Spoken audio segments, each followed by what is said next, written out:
A atração a seguir é recomendada para todas as idades.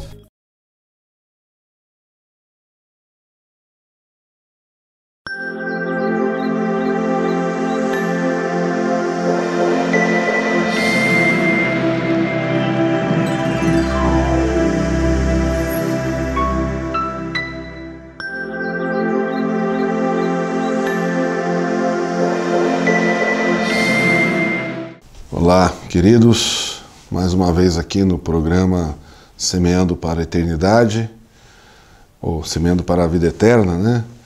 Nós queremos dar as boas-vindas mais uma vez para esse momento de pregação da Palavra de Deus, momento da Igreja Presbiteriana de Lages. A Igreja Presbiteriana de Lages fica ali na rua Coronel Fausto de Souza, 353, no centro de Lages, né? Ali atrás do Seja. Então você é muito bem-vindo às nossas programações. Domingo, 10 horas da manhã, nós temos a nossa escola dominical e às 19 horas o nosso culto. Temos um culto público, né? Então você é o nosso convidado para o nosso culto público. Vai das 7 até umas 8h30 ali no máximo. E programação para os jovens também. Temos todo sábado, 19h30. E durante a semana temos os grupos nos lares, né? Se você quiser mais informações, pode entrar em contato conosco pelo e-mail que está aí no programa, né? IPB, semeandoipb@gmail.com. Então, hoje nós estamos sem o nosso querido presbítero Fernando aqui presente, mas queremos lembrar dele como um dos patrocinadores do programa, né? Ali na Clínica Vida Nossa, que atende ali odontologia e também a clínica de radiologia. No início do nosso programa aqui a gente tem ali o endereço, tudo certinho, né? Então nós vamos orar pedindo a Deus a bênção dele para o nosso programa. Oremos. Obrigado a Deus por mais um dia, obrigado pela tua bênção, pelo teu amor que nos sustenta, a tua misericórdia que se renovou mais esse dia. Te agradeço, a Deus, pela vida também deste canal de comunicação, a TV Nova Era. O Senhor esteja derramando as tuas bênçãos sobre a vida do Alair, da Ananda, de todos que trabalham aqui, ó Pai. E te pedimos agora a iluminação do teu Espírito Santo para levar a tua palavra àqueles que necessitam, que precisam ouvir a tua palavra, Deus. Em nome de Jesus, peço pela vida do Fernando Geber, da sua esposa, do Rômulo, que nos ajuda aqui também, e que possamos continuar te servindo, ó Pai, através da Igreja Presbiteriana de Lages. Em nome de Jesus que oramos. Amém, Deus. Queridos, hoje eu vou trazer um texto no Evangelho de João, que é a última das abordagens que eu estou fazendo sobre Jesus se identificando ou se revelando como o eu sou, né? Então, hoje o texto é no Evangelho de João, capítulo 7, a partir do versículo 37 até o 44. Diz assim: No último dia, o grande dia da festa, levantou-se Jesus e exclamou: Se alguém tem sede, venha a mim e beba. Quem crer em mim, como diz a Escritura, do seu interior fluirão rios de água viva. Isto ele disse com respeito ao Espírito que haviam de receber os que nele crescem, pois o Espírito até aquele momento não fora dado, porque Jesus não havia sido ainda glorificado. Então os que dentre o povo tinham ouvido essas palavras diziam: Este é verdadeiramente o profeta. Outros diziam: Ele é o Cristo. Outros, porém, perguntavam: Porventura o Cristo virá da Galileia? Não diz a Escritura que o Cristo vem da descendência de Davi e da aldeia de Belém, de onde era Davi? Assim, houve uma dissensão entre o povo por causa dele. Algum dentre eles queriam prendê-lo, mas ninguém lhe pôs as mãos. Amém. Então, a gente tem feito uma reflexão no Evangelho de João sobre as declarações de Jesus, e essas declarações, elas encontram amparo no Antigo Testamento. Jesus faz toda a sua trajetória, a sua missão revelando-se como Filho de Deus desde o seu nascimento, né? Com os profetas que ali atuaram no seu nascimento, fazendo referência, João Batista. Então, todo o cenário da vinda de Jesus é um cenário de confirmação da palavra de Deus. E o evangelista João, ele se difere um pouco dos outros 3 evangelistas, né? Nós chamamos de evangelhos sinóticos, Mateus, Marcos e Lucas, porque eles têm uma narrativa muito semelhante, muito parecida. E João se difere dos evangelhos sinóticos, porque a narrativa de João ela é bem elaborada com a parte da revelação divina de Jesus, né? Então essa revelação, essa narrativa que o apóstolo João faz de Jesus, ela confronta os judeus, né? Confronta os judeus que não que continuaram incrédulos, não creram na pessoa de Jesus. Tanto é que no seu primeiro capítulo João diz que Jesus veio para o que eram seus, né? Ou seja, os judeus, mas os seus não o receberam. Mas a todos quantos o receberam, deu-lhes o poder de serem feitos filhos de Deus, a saber, os que creem no seu nome. Então, no primeiro capítulo, versículo 12, João vai enfatizar isso, que para a salvação do ser humano, para ele ser considerado um filho de Deus, ele precisa crer que Jesus é o Filho de Deus, que ele veio, que ele encarnou de um modo sobrenatural, maravilhoso, mas que ele já existia antes da criação. Aliás, é explicado que a criação só é possível através de Jesus. E João começa explicando isso no seu primeiro capítulo também, dizendo que ele é o Verbo, né? Ele é o Verbo, e o Verbo estava com Deus, e o Verbo era Deus. No princípio era o Verbo. Então essa revelação da pessoa de Jesus, que o apóstolo João faz, ela é muito significativa, primeiramente com o impacto da mensagem para os judeus, mas ela vem para os gentios, para nós também, que não nascemos no meio judaico, mas entendemos só na leitura do Evangelho de João, né? Aliás, antigamente era distribuído o Evangelho de João e ele tinha uma capa diferenciada, só o Evangelho, dizendo assim: o amor é o mais importante. O amor é o mais importante. Então vinha esse livrinho, era o Evangelho de João completo ali, e dizendo sobre isso, o amor era o mais importante. Como você começava a ler, era o Evangelho de João, e a tradução do Evangelho é a pessoa de Jesus Cristo, o amor que ele trouxe, que ele encarnou. E resumindo, né, o João 3,16, porque Deus amou o mundo de tal maneira que deu seu Filho unigênito para que todo aquele que nele crer não pereça, mas tenha a vida eterna. Então, nas nossas pregações, ou na nossa motivação de pregar o Evangelho, em primeiro lugar, está expor a pessoa de Jesus Cristo. O Novo Testamento, ele é chamado de Novo Testamento por causa disso, de Evangelho por causa disso. É uma boa notícia, o Evangelho é a boa notícia do amor de Deus encarnado. A boa notícia no Antigo Testamento é que as promessas de Deus foram cumpridas em Jesus. E aqui o texto traz um momento interessante. Tem a festa dos tabernáculos ali dos judeus, é uma semana de festa, né? E o texto começa dizendo que no último dia, o grande dia da festa, né? E aí eu estava numa roda de estudos e a gente estava fazendo uma reflexão sobre isso, né, na escola dominical, e eu fiz a seguinte comparação, né? Como a diferença cultural das festas, né? A festa do judeu, então, dura 7 dias, uma festa que dura uma semana, mas nas nossas festas que duram 7 dias, quando a gente chega no último dia, a gente já não aguenta mais, né? A gente já está acabado, porque a gente quer extrapolar, a gente trabalha demais, e a festa ela é cansativa. Mas aqui nesse contexto, o último dia é o grande dia, é o último grande dia da festa. E essa festa ela tem uma peculiaridade interessante.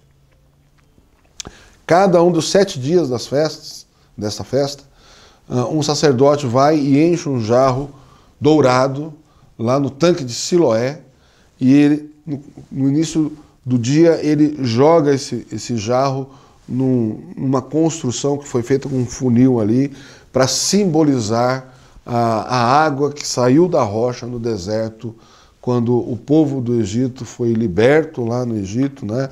Estava no deserto e chegaram ali naquele lugar que não tinha mais água e tinha uma rocha, e o povo começou a reclamar com Moisés que Moisés tinha tirado eles do Egito para morrer no deserto, e Deus fala para Moisés assim: fere a rocha que ela vai dar água.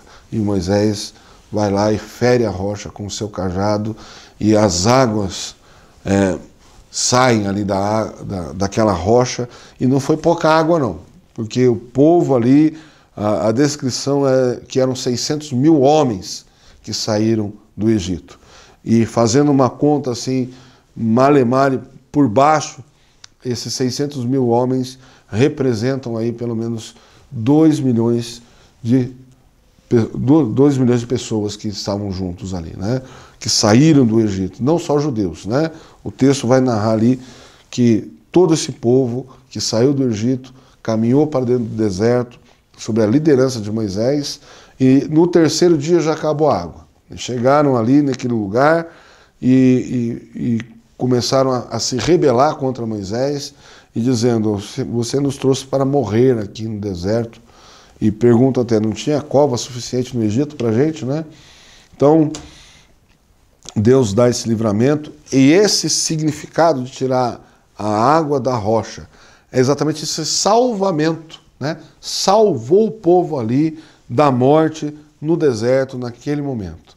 Então, esse significado da água de Siloé, do poço de Siloé, que é jogado ali e representa aquele rio que sai ali, é a pessoa de Cristo. Quando o sacerdote então faz essa representação, Jesus no último dia se levanta e diz: quem crer em mim, não, se alguém tem sede, venha a mim e beba, né? Esse venha a mim e beba.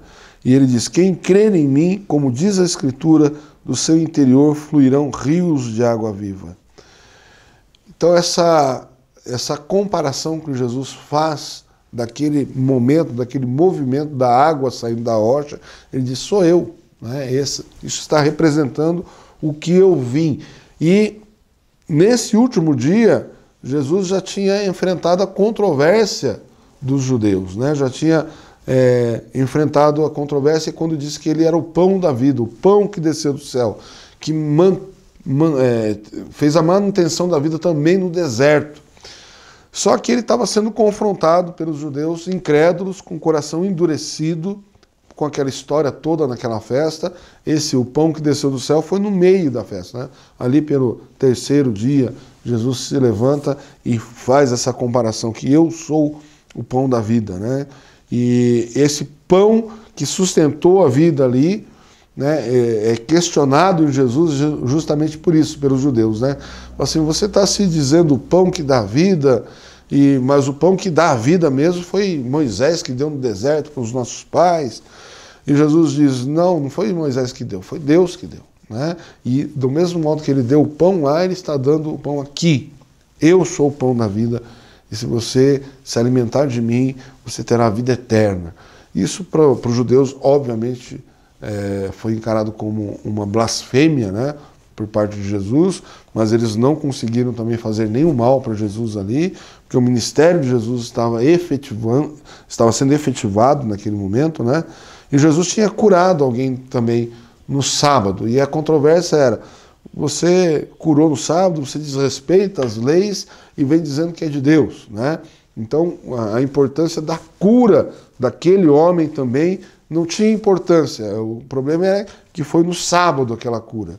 Então veja bem, isso demonstra a dificuldade que nós temos no nosso relacionamento com Deus, de entender o quão Deus é amoroso, nos sustenta, e Ele provê a nossa vida, não só essa vida agora, mas Ele também provê o caminho para nós vivermos uma vida eterna ao seu lado.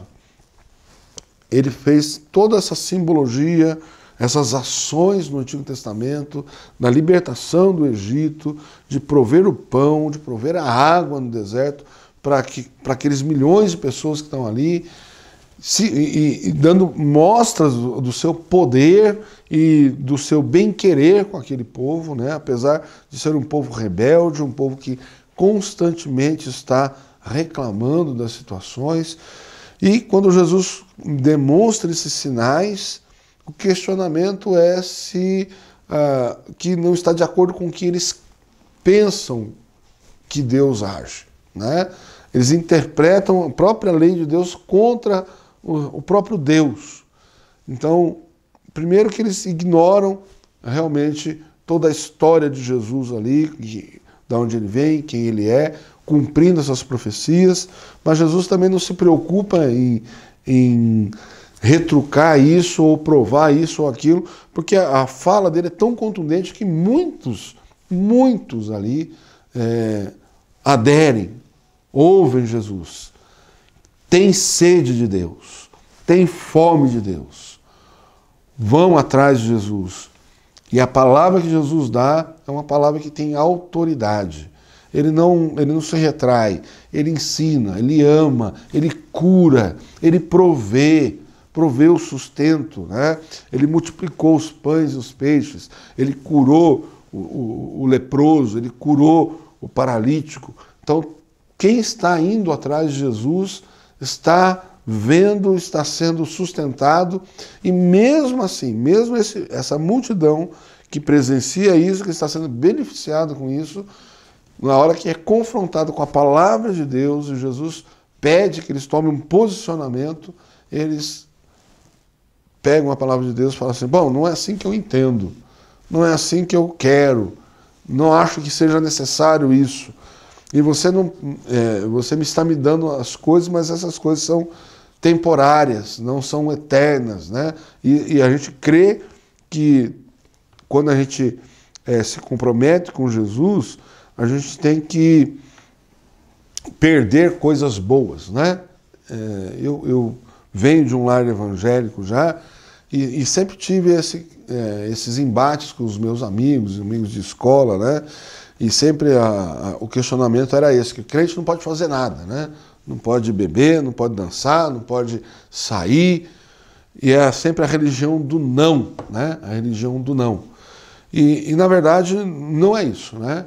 Na verdade, quando nós estamos escravizados por um sistema de vida, a gente acha que aquele sistema que é a vida. Mas, na verdade, muito facilmente você prova que alguns sistemas desses são sistemas escravizantes e que você, na verdade, encontra a morte no final dele, né? Então, eu tenho a liberdade, Jesus nos dá a liberdade de nós fazermos ou não, de nós queremos fazer ou não. Agora, quem não tem a liberdade é aquele que precisa fazer, é aquele que está escravizado, que se não tiver aquilo, não há realizações na sua vida. Não há um motivo para se viver, né? Então, não que seja a religião do não, mas é a religião do não quero, né? Não preciso disso. A minha vida vale muito mais do que essas cadeias que escravizam. E isso é muito bem refletido aqui quando Jesus fala: quem tem sede, vem a mim e beba. É uma oferta gratuita. Isaías faz uma comparação também numa profecia assim, né? Assim, tem muita gente, eu estou dando de graça, né? O vinho da melhor qualidade, pão, quem quiser venha de graça e beba. Essa profecia de Isaías, ali naquele momento, você precisava ter dinheiro para isso. Não era qualquer um que podia. Mas Jesus diz aqui: quem quiser pode vir e beber, né? E ele faz isso também. O João coloca isso como um cumprimento que Jesus está dizendo da profecia sobre a descida do Espírito Santo sobre o seu povo, também que é o cumprimento de profecia. Mas veja bem, no contexto da revelação de Jesus como Deus, o Espírito Santo também faz parte do cumprimento de tudo que Deus falou que ia fazer para o seu povo e que ia acontecer quando Jesus viesse. E o Espírito Santo não tinha sido dado naquele momento ainda como o cumprimento da palavra dele com a vida do Messias.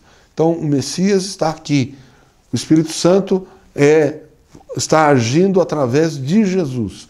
E, como já foi explicado aqui no programa passado, né, quando o Espírito Santo é derramado, quando Jesus vai embora, nós somos a continuidade dessa missão que Deus deu à igreja, que Deus deu ao Filho dele, de resgatar o mundo. Agora é a igreja que proclama essa missão, através do poder do Espírito Santo.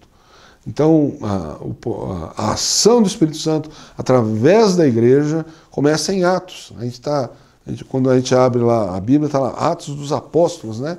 Mas o nome correto seria Atos do Espírito Santo através dos apóstolos, né? Do que ele fez na igreja, o histórico do Espírito agindo, de manifestando, dele transformando vidas, né? Então, nós temos aqui no Evangelho de João a revelação do Cristo de Deus, que veio, se encarnou, ensinou, amou, entregou sua vida por nós, e quando ele cumpriu tudo isso, Deus derramou o Espírito Santo sobre toda a carne. Então nós somos gratos a Deus, e a palavra de Deus continua viva até hoje. Ela continua fazendo esse convite. Jesus continua fazendo esse convite. Venha até mim e beba. A palavra de Deus é a fonte da vida, é a fonte que emana essa água, porque o Espírito Santo age através dela, e é ela que nos manda proclamar o Senhor Jesus como o seu unigênito Filho, que trouxe a vida, que por ele, através dele, nós temos acesso a Deus Pai, e o Espírito Santo nos capacita a entender essa mensagem. Então, não são todos que creem nessa mensagem, que vão matar a sua sede na fonte correta, né? Há muitos empecilhos, há muitos questionamentos, mas aqueles que creem matam a sua sede, e além de matar a sua sede, se tornam fontes de água viva, porque a palavra de Deus está presente na sua vida, e a gente consegue abençoar os outros, consegue partilhar essa verdade, consegue pregar o Evangelho através da palavra de Deus. Não somos nós que misticamente nos tornamos algo que os outros vêm beber, mas o que a gente pode compartilhar é aquilo que a gente aprendeu, a palavra de Deus. Então, nosso convite é esse. Está com sede de Deus, está com fome de Deus, Jesus é a resposta. E essa resposta está muito clara nos seus evangelhos, na palavra de Deus.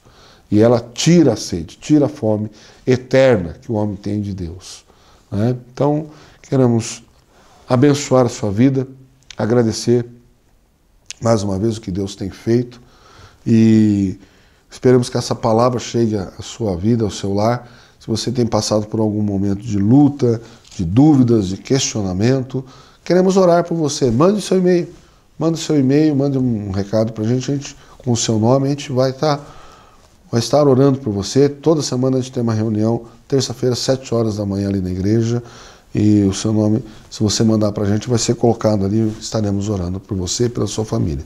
Deus abençoe e até nosso próximo encontro.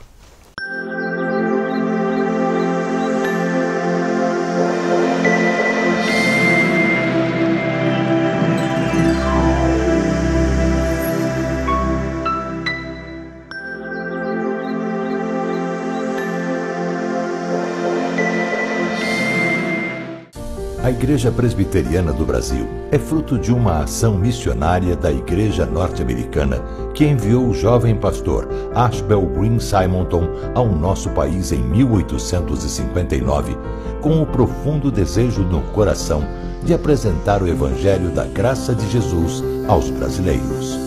Ao longo desses 160 anos de história, o ideal missionário tem se tornado realidade, e a partir do seu compromisso com a integridade bíblica em uma perspectiva teológica reformada e com o propósito de fazer a diferença na sociedade, a IPB tem sido um instrumento usado por Deus para alcançar e transformar a vida de milhares de pessoas no Brasil e no mundo. A Igreja Presbiteriana em cada cidade, com suas escolas, hospitais, projetos sociais e missionários, cumpre a sua missão visando a glória de Deus. Igreja Presbiteriana, há 160 anos evangelizando o Brasil.